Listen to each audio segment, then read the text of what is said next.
Uf! Sempre anem a contrarrellotge i curts de temps. Ara, això no vol dir que no puguem fer guisadets de xup-xup.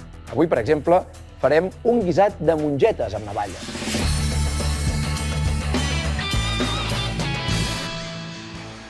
En el món de la cuina hi ha una parella que sempre ha anat de la mà, que no ha tingut mai cap crisi matrimonial. Sabeu qui són?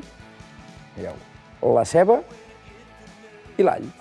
Doncs avui jo vull que aquesta relació segueixi i que segueixi per molts anys més.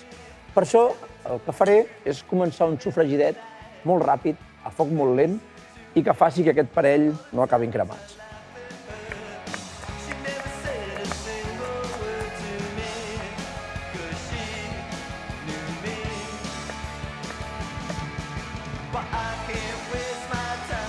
Si us heu fixat, avui hem fet servir una d'aquelles coses que moltes vegades us dic que no llanceu, que ho guardeu, que és la part verda de la ceba. Doncs el sofregidet que farem avui, que és un sofregit que tot i fer a foc lent serà qüestió de 2 minutets, l'hem fet aprofitant precisament això. Aquella part que a vegades no sabem què fer-ne. Tot cap a la cassola.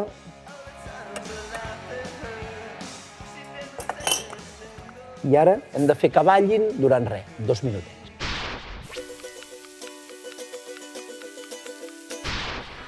Veieu quin ball que s'ha marcat aquest parell? Doncs sap greu, però hi haurem d'afegir un tercer element en aquesta parella, que és la farina. La farina la vull torrar una miqueta, aprofitant l'oli de fer aquest sofregit, perquè és la manera de que després, quan hi aboquem els líquids, doncs pugui espessir. Això de torrar farina a vegades ens espanta una mica, però són res, un minutet, un parell de minuts.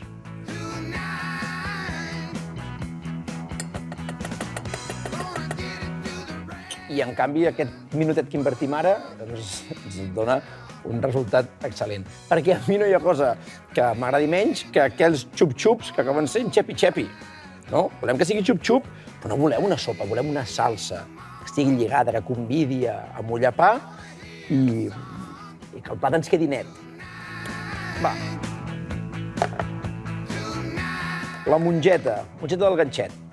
Si us hi fixeu, faré servir el líquid de la cocció. Aquest líquid de la cocció serà el que ens permetrà començar el nostre xup-xup. D'acord? Això, juntament amb una mica de brou, serà el líquid en el qual acabarem de guisar aquestes mongetes. El que volem és que ens facin una mica de xup-xup, 2 minutets, per tal que ens quedin cremoses i al punt. Penseu que si les tenim en comptes de 2 minuts, no sé, 10 minuts, no tindrem un guisat, sinó que tindrem una crema. I jo no tinc res en contra de les cremes, però no és el que vull fer avui.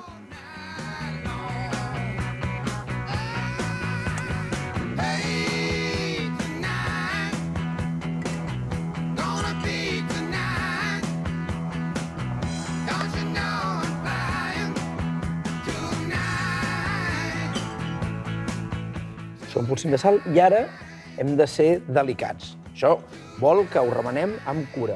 I tampoc hem d'estar tota l'estona remenant, perquè us deia abans, perquè no se'ns trenquin.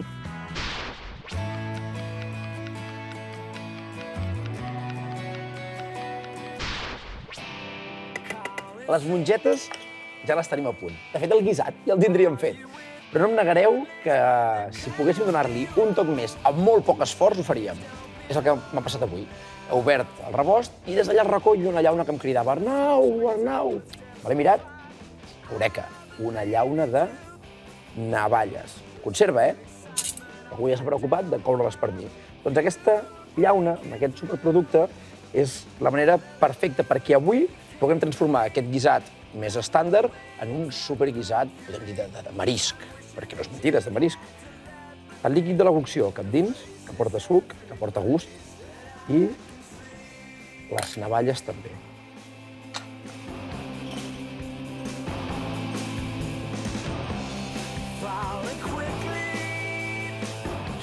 Mireu vosaltres mateixos com ha canviat la situació aquí dintre.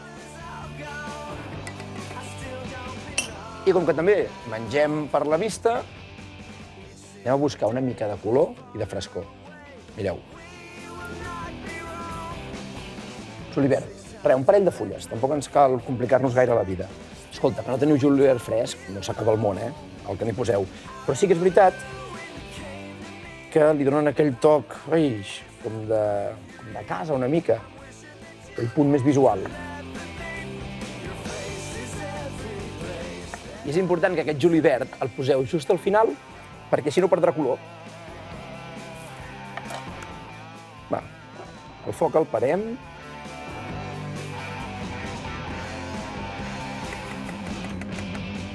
Jo hi afegiré un punt de pebre i oli. I ja està, ja recepta pràcticament enllestida.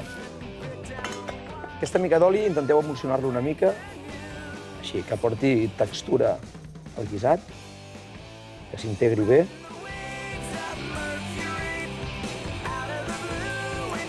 I llestos, un plat que sigui una mica maco, us dic sempre, que ja que això és visual, doncs el plat també ho sigui.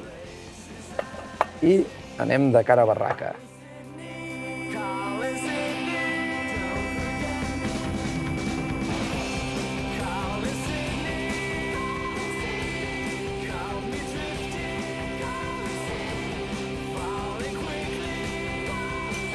I una vegada aquí, destineu 10 segons a fer que aquestes navalles siguin una mica brotes.